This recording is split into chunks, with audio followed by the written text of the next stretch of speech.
Welcome to the Fulfill YN podcast. My name is Menachem Chayempour. Today's guest is Greg Moser, the founder and CEO of ShipCalm.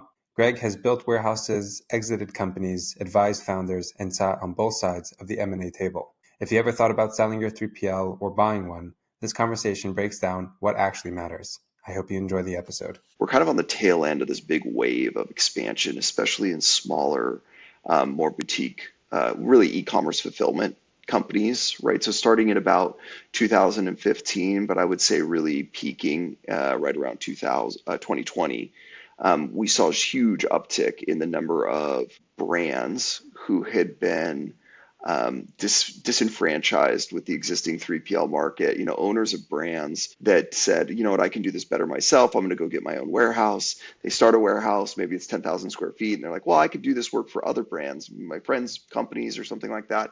And those business owners essentially, sort of tripped into becoming 3PL owners, right? And because e-commerce fulfillment was such a specialty, and because there was so much uniqueness to sort of omni-channel fulfillment, whether that's Amazon or what, there weren't these sort of great large scale options for people to go to at that time. So there's kind of this huge wave of small mom and pop operators that popped up, and then they mostly grew to 50 or 100,000 square feet.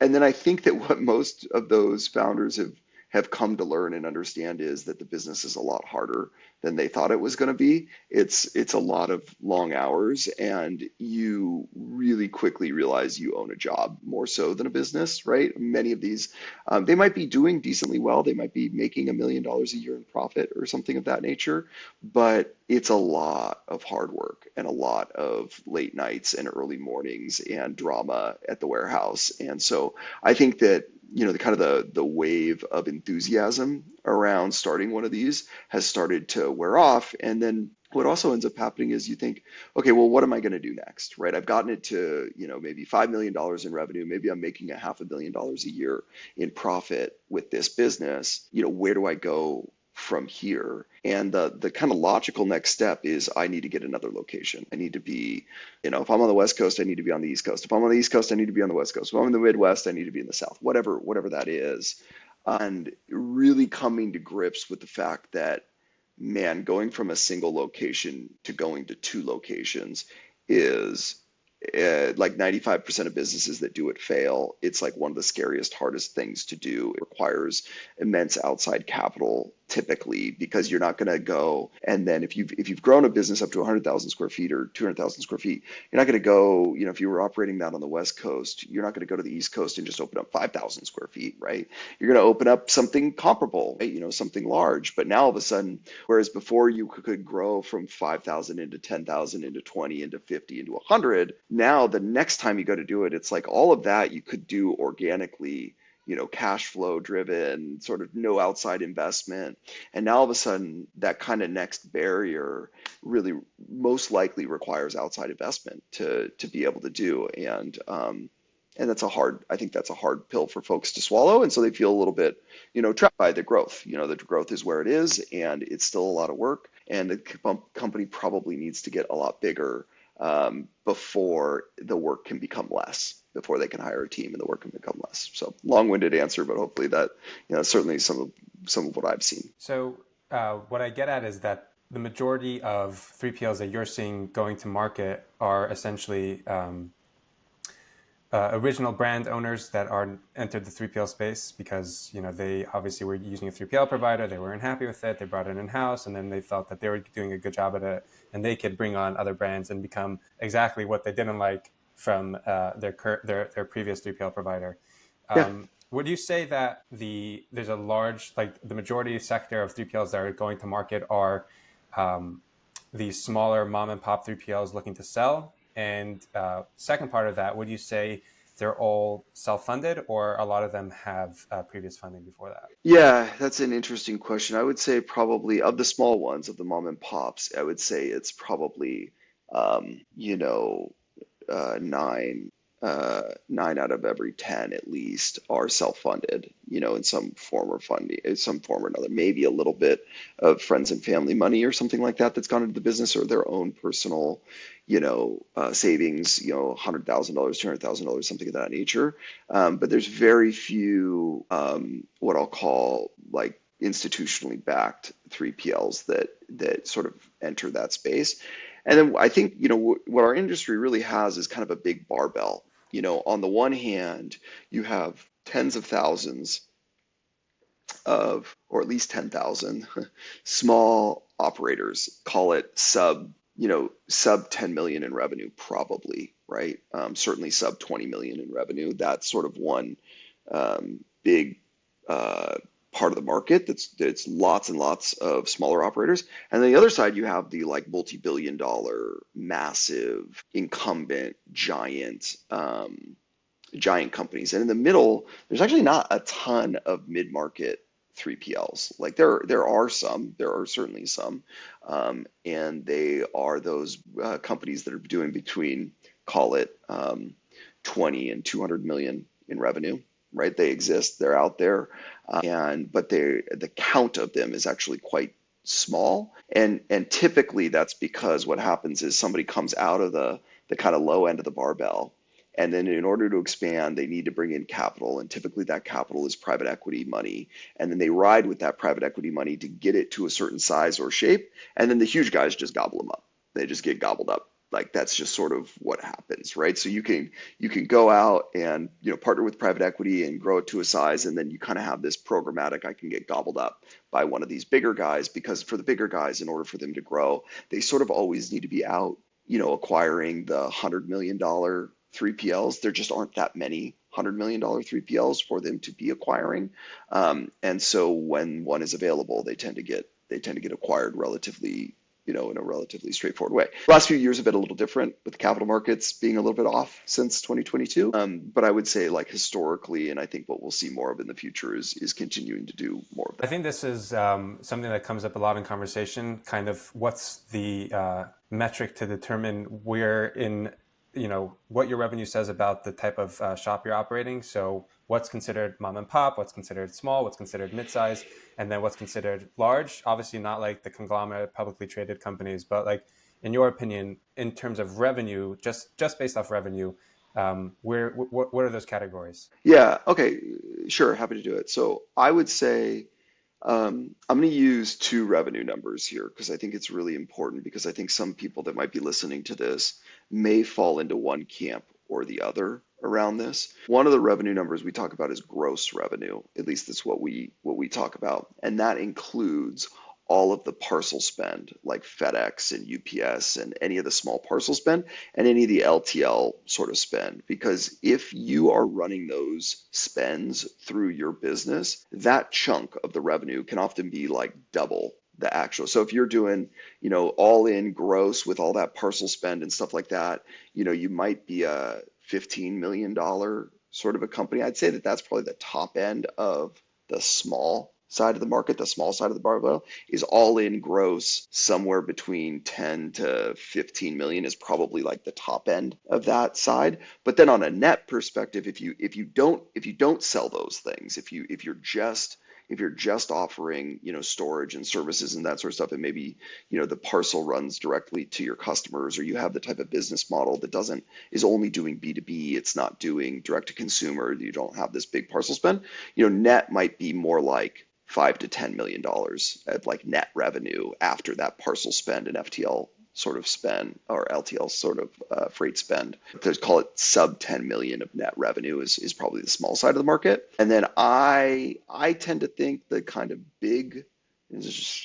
sort of arbitrary, but I would say from like a count perspective and some of that stuff, I think that big really starts more in the $200 million category, and then you've got this kind of chasm in between, 10 million of net revenue and sort of $200 million, that there's just a big wide open gap there. Got it. Let's talk about when a 3PL comes to you and says, "Hey, we're open to potentially being acquired." What's like an early red flag that makes you walk away very quickly? Well, that's tough. I don't walk away very quickly. It's probably a creature of, I just always see opportunities all over the place. And so I tend to probably stick around longer than most. I would say in the industry, there's a pretty binary decision typically between profitable and not profitable, right? Like that tends to be a pretty big flag more generally. But then, the secondary thing or the thing that kind of makes you go, gosh, I don't want to do this, is a warehouse tour, and if the facility is really, you can just tell when you walk in the door if this is a well cared after operation or not. The only caveat I would say to that is typically in an acquisition, there's sort of one of two strategies. Either you're acquiring and planning to leave the customers and the facility exactly where it is, or you're kind of planning to acquire on more of a, and this is especially, relevant in the ones that might not be profitable or don't have historic profit, where really the strategy is I've already got capacity down the road. I'm going to end up moving these customers into my existing facility. And so I don't actually care that much about the operation or how clean it is or how effective the team is because I'm planning to move the team. Like we look at it that way. We basically look at every acquisition and go, is this a customer move? In which case we're already planning to lose, 40% of the revenue the day the news breaks that we're going to be moving the customer base. So that immediately gets factored into it. Or is this the type of acquisition where we like the facility, we can see the facility playing a role in our strategy long term, and we like the team, we can see that team playing a role in our strategy long term. In which case, then, if that needs to be the strategy, then I would say just quite honestly, the eyes on the operations. The third thing I'll mention, because I think that this is important, is the financials. We tend to hit pause on a lot of acquisitions when we ask for financials, and the financials that we get are like when somebody doesn't know the difference between sort of a cash basis or an accrual basis or what. Oh, I'm making all this money, and you're like, well, you're making all this money, but you're booking all this revenue with FedEx, but FedEx hasn't billed you yet or whatever it is. Right. So you're like, don't have a good handle on your finances. And so they think their business is more profitable than it actually is. And they're not even looking at numbers to know whether their business is profitable or not. We in those moments tend to recommend that somebody else comes in. Honestly, we prefer for them to do it on their own so that they can have a professional come in and show them how profitable the business actually is. So I would say it's more like a yellow flag. It sort of slows down deals. And then oftentimes we'll get business owners go, oh, wow, I thought I was going to make, 5 times profit. And I thought I was doing $1 million of profit. But we come in and look at it and we're like, you might be doing profit here. We're not sure because there's no actual way to tell by the way that you're looking at your finances whether or not there's actual profit being generated here. Right. And you mentioned something that, when you are making essentially a client acquisition, when you don't necessarily want the warehouse location, you don't care for the staff, and that tends to happen more in the 3PLs that are not profitable. So essentially you're buying their client base. So when you buy a client base, you mentioned that there's, you're expecting a 40% drop in revenue, which is assuming that 40% of the clients during the transition process, because, they are not owned by the company, the 3PL that you're buying from. So they have That's right. the option to essentially switch out. Is that a fair assumption that if you were to make a client acquisition, you would lose 40% of the customers? I mean, at least I think, I think sometimes it could be better than that, but typically in any business, and especially one that's going out of business fundamentally, right? Somebody who's not making money. I hate to use the word going out of business, but basically somebody who doesn't have a The really cash flow. proven strong cash flow means they probably haven't been investing in the facility. They probably haven't been investing in the people. They've probably had some issues. They're keeping it together. They're keeping the lights on. They're keeping the thing moving forward. But typically in those types of scenarios, you know, I, it, my guess is you could go into any 3PL across the country, survey 100% of their customers, and some percentage of that customers, probably at least 40% of those, would say, if you ask them the question, hey, if this 3PL was moving or changing price or whatever it is, would you fight to keep your business there because you like them so much? Most businesses are going to be like, I don't love my 3PL that much. Like I don't really care all that much. So then what happens in the acquisition or in the transition of clients if they're going to move from one building to another? Clients kind of like, look, if you're going to move me, I might as well like, who's to say that this new group that's coming, like I've always heard that acquisitions are painful, and who's to say that this new group is going to be any better than you guys were? And so I'm going to use this as an opportunity to go and survey the market and see if there's other options. And in fact, this competitor down the road is been coming after me for a while. And so I'm going to go with them because like I got to move anyway. And, maybe this is that moment where it's time for me to negotiate a better deal, a better outcome. Or at least shop around to see what's out there in the market. Yeah, it just sort of creates a shopping moment, right? Why not? And so I use 40. I mean, I use 40% if we're going to do that sort of a thing. And I think, there's a secondary component to this, whether it's that acquisition or, and I think this is really important for folks that are, heavily invested in an earnout, right? So there is this whole thing about what percentage of the customer base do you even want, right? So when we do an acquisition, we do a customer underwriting basically, where we look at every customer and go, would we even sign this customer as a core customer of ours on day one? So for example, if you're running an operation, you're doing a bunch of fragile stuff, but the company that's acquiring you has already said, we don't do fragile, like we're not willing to touch fragile or whatever it is. Now they may like these 30 customers over here, but these other 60 customers that you have that are all in fragile goods or whatever, they're intentionally going to let those customers go. They're like, and especially if the deal is structured on some sort of earnout or revenue or whatever, they're like, yeah, I'll come in, I'll do this deal with you. Oh, I'll buy all your customers and I'll pay you revenue on all of the customers that come in. But in their minds, they're going, well, we're really only going to take maybe 20% of these customers. And so actually, we're only going to plan on grabbing 10% of the revenue, 15% of the revenue, and the rest is going to go back to the industry. And so I just think it's really important if you're going down one of those paths where somebody's going to take over the customer base, that you're cognizant that they may, who are they going to be servicing? Is it a fit? Are all of your customers fit? And what percentage of your revenue are they going to maintain? Well, we even want to maintain, if that makes sense. And when you come across a 3PL that you want to acquire their clients, how do you essentially ensure that? Because if you're buying them for the clients and you see, an account that would fit your model very, very, it would fit perfectly. Is there any steps that you can take to ensure that essentially they're aware of a potential acquisition, and in the event of the acquisition, would they stick around? Is there any way to kind of gauge the client to see if they would be open to, signing with you guys? I mean, we've never done that in the past. I think that gets really tricky, and it's really hard to ask a founder or an owner of a 3PL to say, hey, I know I'm currently a competitor and I might buy you, but before I buy you, I want to call all your customers and see if they'll sign up with me and if they like my services better. I mean, hard for a 3PL owner to be like, sure, here's the phone numbers, go ahead, call them all and tell them all that stuff. So not typically. I would say that's pretty atypical. What is more typical is in a more polished transaction, right? When you are selling the facilities in the IBIDA, and maybe you're coming in to do a private equity buyout or something of that nature, then it's very common for the private equity company to come in and do commercial due diligence, where they say, hey, we're going to call all your customers and make sure they like you and they like the brand and all of that kind of stuff. But that's different because they're coming in and they're buying the brand and the name and all of those. That's an acquisition where it's not like a strategic acquirer where I'm going to come in, I'm going to change the name on the door and I'm going to do all of that and make it part of ShipCalm. It's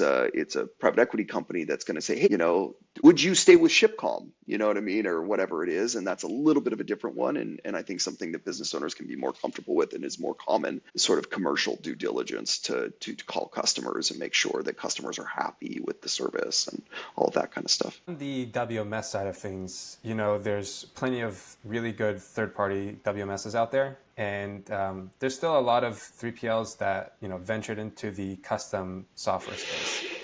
And a lot of them to their detriment. I think a lot of them have invested, hundreds of thousands of dollars into their own custom WMS.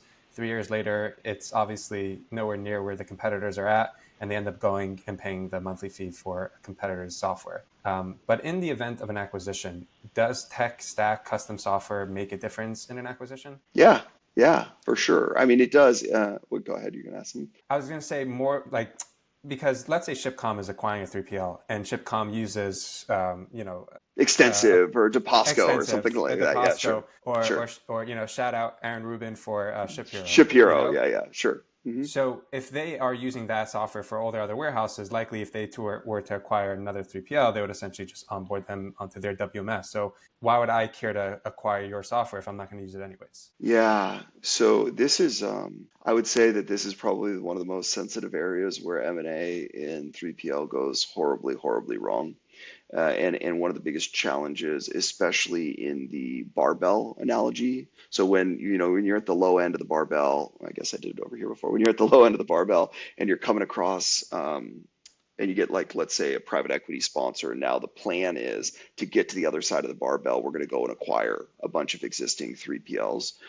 And typically those acquisitions are like, we're going and we're finding a cash flowing 3PL that's got a great facility and it's got all this great stuff going on.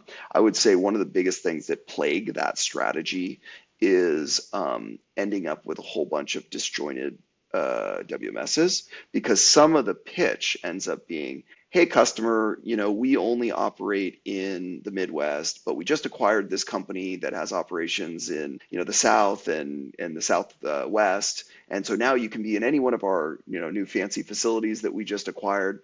And so oh great, yeah, turn me on in Southern California or whatever it is. And they go to do that, and like, oh well, if you're going to run out of that warehouse, you got to use this other WMS, right? And the challenge with WMS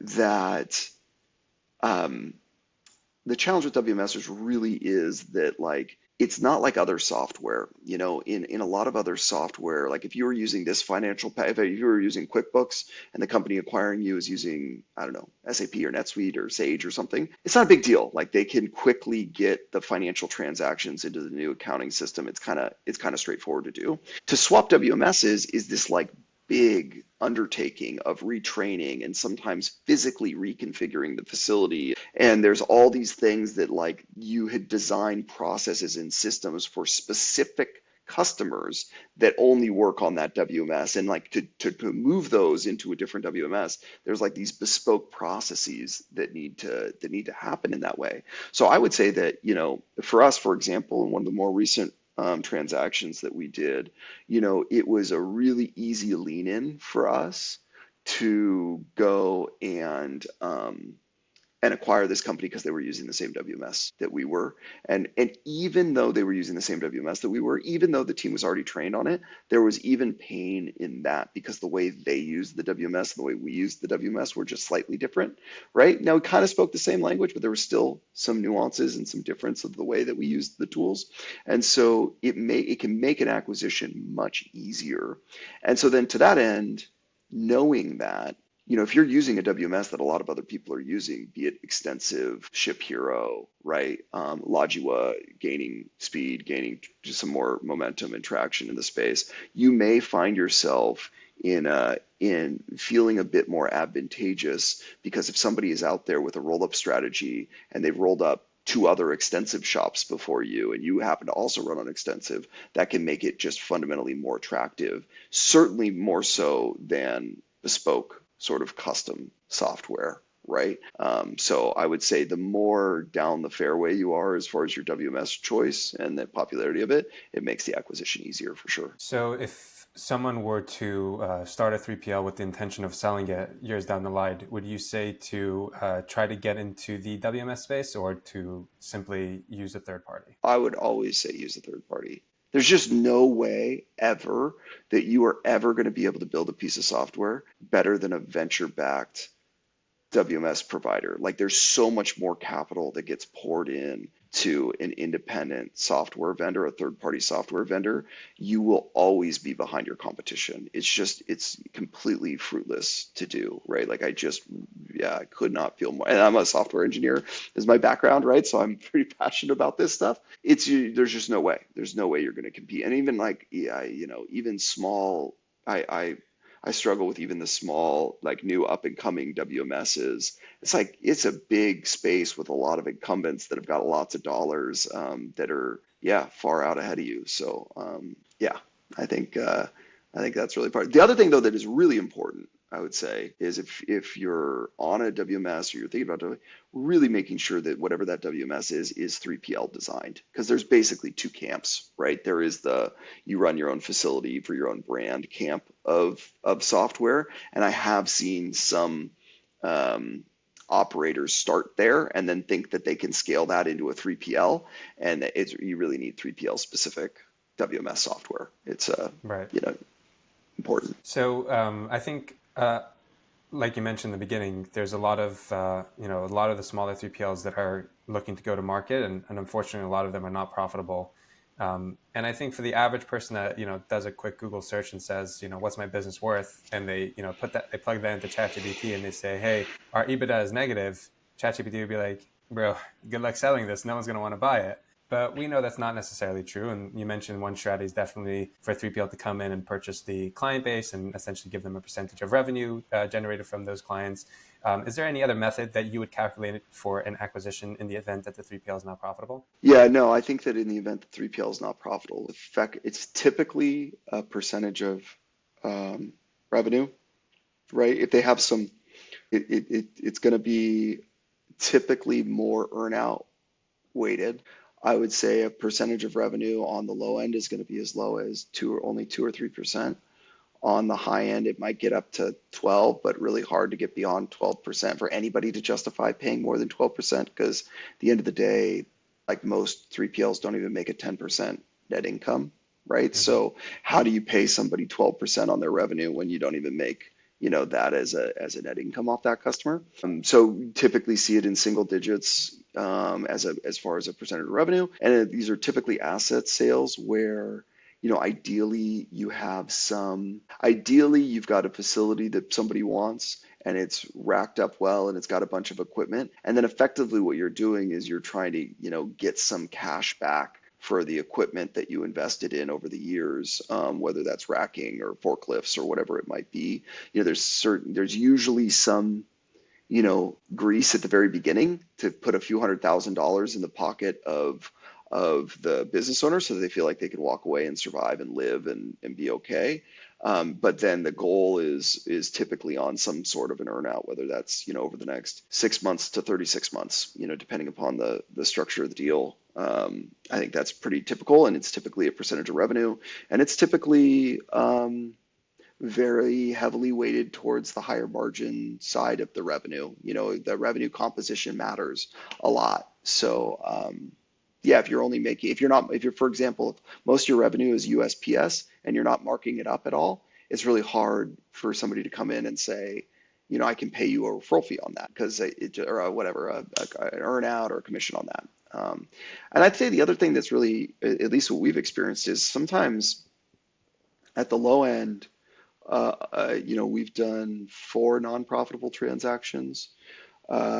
3 of those really haven't even been what I would consider to be like even an asset purchase, right? These are truly like referral agreements where you're like, okay, you refer the customers to us. When they get referred to us, we will pay your company this percentage and start sending them to us so that you can shut down your building with the landlord, and that's kind of the end of it. How does that work with the leases? I mean, because they still have the overhead of their warehouse, assuming that they're locked into a lease. Do they just file bankruptcy and collect? Yeah, typically. And so then the tricky part there is, if you have a referral agreement, the referral agreement really is the company, and the company is what holds the lease. So sometimes, that's effectively the way that folks get out of it. I would say, we've had some good success communicating with landlords, but it gets tricky, right? If you've got a personal guarantee on the lease, that can be really tricky for you because that can stay with you throughout the transaction. In an ideal scenario, you've got a building that's something that somebody wants to keep, and they've got some angle to be able to do it better than you, or they need the expansion space or something like that. But yeah, I don't know that I have a good answer for if you're losing money and you don't have a great building, and it's not typical that somebody will come in and take over the lease of a building that's losing money. It's really hard. They have to see a path to it making money soon, and that's harder to get their heads around typically. So Right.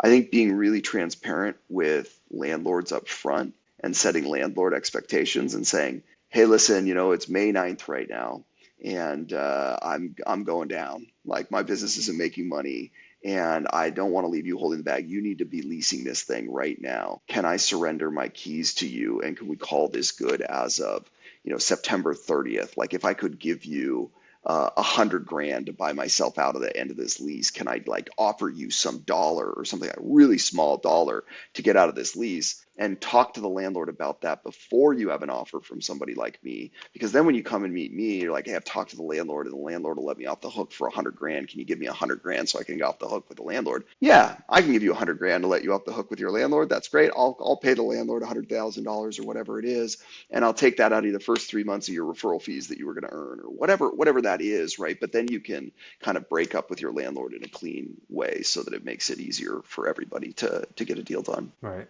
And then on average, how long does it take before, the buyers start to see real gains from the companies that they've acquired? I mean, I guess how recent, what was the furthest out acquisition that you guys have done? And then how long did it take you for you to see real gains? And maybe you didn't even see real gains. Yeah. Okay. So early, I think we've had two where we didn't see real gains. Actually, at the end of the day, they were good opportunities to learn. You know what I mean? They were pretty straightforward deals, and so there wasn't a lot of risk on our Were part. those client acquisitions? Were those, was that Client like a acquisitions, business? both Okay. both client acquisitions. Um, I would say on the business acquisitions, we see gains on day one, both Right. from a revenue and a cash flow perspective, because if you're paying for something, you want to see some return fundamentally immediately. I don't, we would not ever take a acquisition strategy, and I don't know anybody in the market that would take an acquisition strategy where you're kind of acquiring a business with the hopes that it by itself is going to get itself better and more, but right now it's going to lose my, I don't know, you know what I mean? So the true business acquisitions where there was real profit, we're acquiring a company, you see those gains on day one, right? The ones that are more just client acquisitions, referrals, it's hit or miss, right? And you always see revenue on day one, right? Because a couple of customers come over, but sort of, was it worth it? Was it worth it to bring those customers in?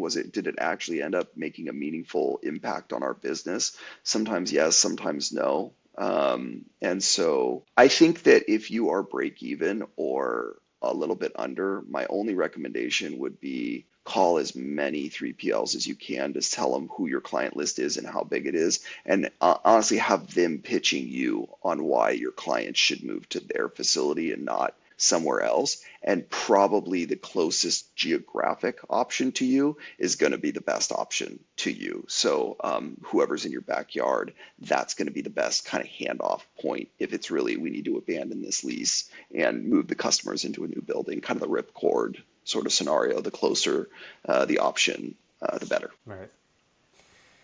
If a 3PL wants to sell in the next year or so, what should they do today, essentially, to prepare themselves to be ripened for a great acquisition? Yeah. Well, um, that's a good question. It's sort of all of the classic stuff.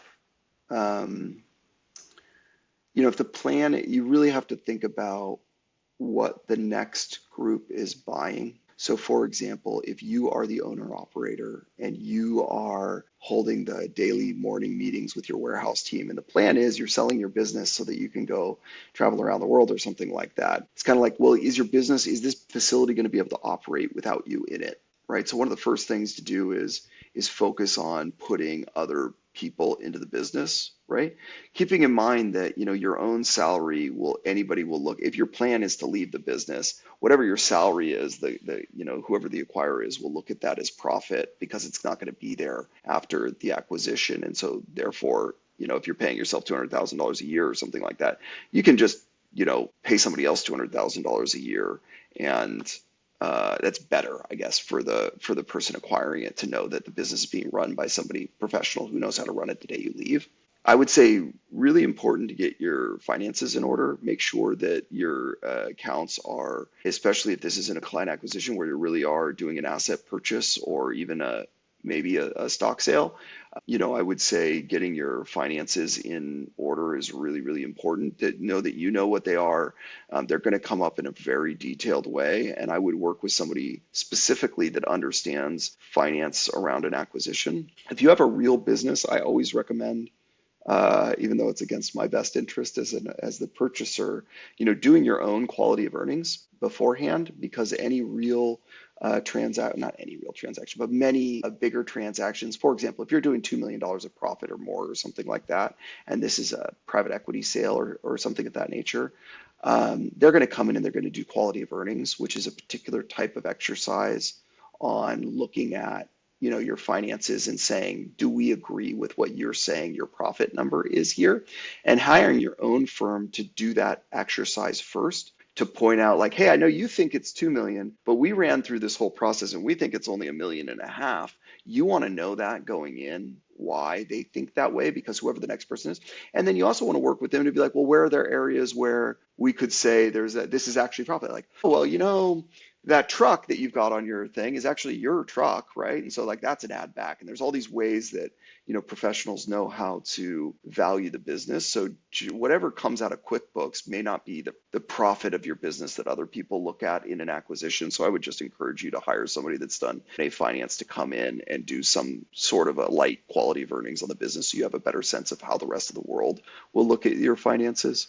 So yeah, I would say retaining good financial counsel, retaining good legal counsel, and setting up the day in, day out operations so that you could disappear to Hawaii for 30 days and the business still runs. Those are all really good exercises to do. Raise prices on your customers, right? Like probably do a price increase on your customers. It's the easiest way to drive dollars to the bottom line. Usually customers can stomach much bigger price changes than people think they can. So increase the prices with your customers. Yeah. I say do all these things unless you're thinking about selling to me, in which case do none of these things, because I want to get all that upside down. Just I think everybody's pretty much aware that when it comes to an EBITDA multiple in the logistics industry, you're looking at anywhere between 3 to 5 times. But there are definitely scenarios where a 3PL is sold for higher multiples, and I think you would say that there isn't something particular about that company. It had to be specific to the person that was buying them. He saw, it would be a better blend for his company, and he'd be willing to pay a higher multiple in order to get this company. But is there anything that a company, like a business owner, can do to get to those higher multiples, or is it really just dependent on finding a strategic buyer? Yeah, great question. So a strategic buyer or non-strategic buyer, right? I think that specifically in this space, there is a lot of EBITDA multiple buying of things, right?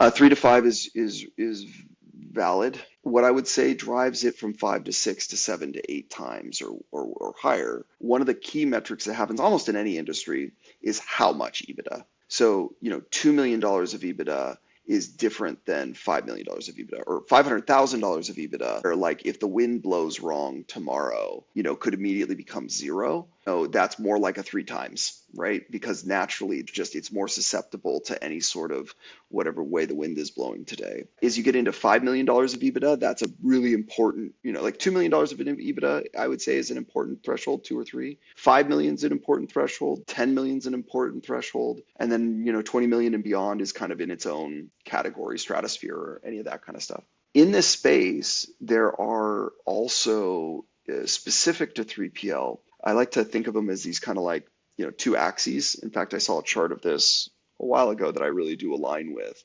And if you in the bottom left-hand corner, you think kind of 3 to 5 times, and then the top right-hand corner is maybe mid-teens, like 15 times, right? So, well, what gets us between these two things? Well, yes, naturally, the amount of EBITDA helps you get up here into the upper right-hand corner.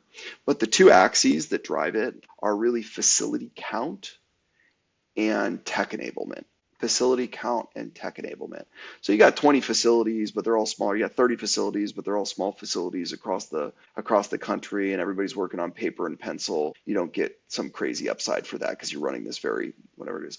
Actually, from a facility count perspective, it kind of caps out at 5 or 6, as long as those 5 or 6 give you national coverage. So if you've got 5 or 6 facilities, national coverage, you are truly a national player that can service customers anywhere. and you have a high degree of tech enablement, meaning that your facilities are running on good software, that all the billing's automated, that you might even have your own customer portal that you've developed. You've got some special SOP software, whatever it might be. You're using OCR in meaningful ways. You've got good integration with EDI and whatever it is. Now, all of a sudden, you're sort of 5 to 6 facilities, high tech enablement. You really start fetching those low teens, sort of mid teens. And then in the bottom left-hand corner, it's like single facility, single owner operator, low EBITDA, 3x, and that's kind of the way to think about what drives those variables. Got it. The competition is obviously very big, and it's we've definitely been seeing a consolidation. Do you think that consolidation continues over the next 12 to 24 months? Do you see a lot more bankruptcies happening? Where do you kind of see the industry going? Yeah, I definitely see a lot more. Unfortunately, I do think that there will be a number of additional operators going out of business over the next 24 months. I think that it was already a bit of a challenge because of how many small operators kind of popped up. And the reality is that, amongst the tariffs and the current economic climate and everything else, like it's not as bullish as it maybe once was, as far as how fast it might be growing or something of that nature. And I think it's gotten a little bit saturated in the smaller operators. And so, I think that we'll continue to see a decline there. Interestingly, though, I think that what that means is that those customers will have to go and find somebody else, right? So if you can survive, you'll thrive, right? Because you'll have opportunities to say, hey, Bob down the street went out of business. Those customers needed a new home. I'm paying attention to it. I can give those customers a new home in my building, and I was able to survive. Stockpile enough cash to survive any challenges that might arise. So I do see more consolidation. I do think it's more competitive than ever. I recently was contacted by somebody, and it felt like I was moving really fast. And I don't know that I had a little bit of a stumble, and I was off for 3 days or something like that. And by the time I re-engaged, it was like, oh, sorry, we're already under contract with somebody else. So, it does seem like there is an appetite of buyers. I think to say the good thing is that there's an appetite of buyers out there. And what I would also say is this particular group, who I certainly won't name, they did a really good job of flagging it early before they got too far. They set their own sort of limits of where and when they were going to go to the market and find a partner. And so it meant that they weren't in dire straits. And that made them incredibly attractive, actually. Sort of, hey, we're concerned, but it's not dire. Like we could potentially, we see a way that we could potentially survive this, but I don't know that we want to, if that makes sense. And so I think that is what allowed them to salvage a lot of value in the business, create a bit of a bidding war and a bit of a run on it. And there were plenty of people at the table ready to take a look at the business and say, yeah, I want that. That's a good business. I predicted actually a couple of weeks ago that over the course of 12 to 24 months, we're obviously going to see a very large consolidation. But I recommended that people that are potentially, if they started this business with the intention to sell, that they look to sell now, obviously before things get really bad and they don't have time and they're going to have to take any buyer that they can get. But essentially, today's a very good seller's market. Like you said, anytime there's a 3PL in the market, they're receiving multiple offers. But in the coming months, as those 3PLs like yourselves that are in the acquisition space, you're eventually not going to always be in the acquisition space. And if you are, you're not going to necessarily pay the multiples that you're paying today, being that it's more scarce to find a good 3PL that's makes sense to purchase.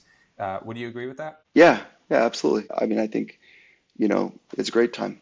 It's a great time to be a seller. I think there's a great opportunity out there if you're a seller, as long as you're realistic about what you're trying to get out of the business. Just be really realistic about what it's worth, and I think you've got a great market out there that's ready to buy right now. And a piece of advice for the young guy who ventured into the 3PL space 6 months ago with their own brand, who got a few brands, they got a bigger warehouse, and now they're at that really hard stage where essentially, they have a 60,000 square foot warehouse, 20,000 square feet is filled, the other 40,000 is empty. They're showing up to the warehouse 6 a.m., going to sleep at 10.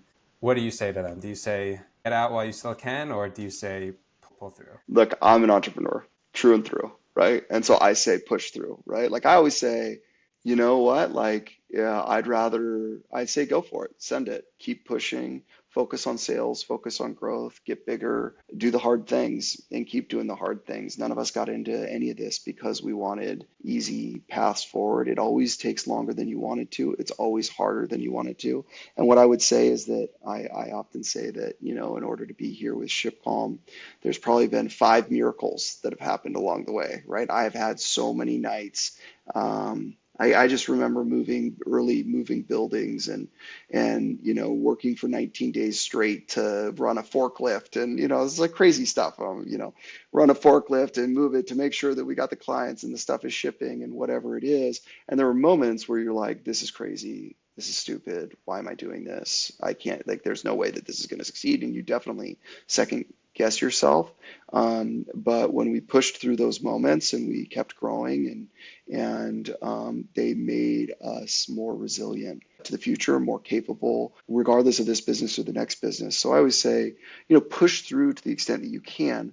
My only caveat is I've also been around founders who pushed too far and they were robbing from Peter to pay Paul, and they were taking money from their customers before the goods ever even left the facility in China, right? And then the music stops and there's a bunch of brands who get stuck high and dry, and don't be that guy. It's not fair to the brands, it's not fair to the industry, it's not fair to the repetition to be the person where you have to make sure that you can take all the risks in the world for yourself personally, so long as you're sure that the brands that you're being a steward of are going to be able to get their goods. They're not going to get locked in some building somewhere, and that's just an important kind of moral part of this that I think that is so. If you feel like you're on that edge, I might have a slightly different story for you. What I would also say is it doesn't have to be selling to us or anything. If anybody who's listening to this ever wants to like just personally talk about what they're going through and the challenges they're up against, they're not even sure if they want to sell or not sell, find me, connect with me, ping me. I talk to everybody and anybody in the industry. I love meeting new people, and I'm happy to share stories of what I've seen and witnessed, because we've been able to witness quite a few of these situations come up, and I promise whatever you've got going on isn't going to shock me. I've seen a lot, and it can be hard. It can be hard, and you're not alone. I can definitely vouch for that. I mean, you have your calendar invite or your scheduling app in your signature, which is super risky. But you do it. And Greg, this has been incredible. I'm sure there's going to be a lot of follow-up questions that people are going to want to get into. But I appreciate you taking the time to do this, and I look forward to the next time. Yeah, thanks so much. Great time. Appreciate it.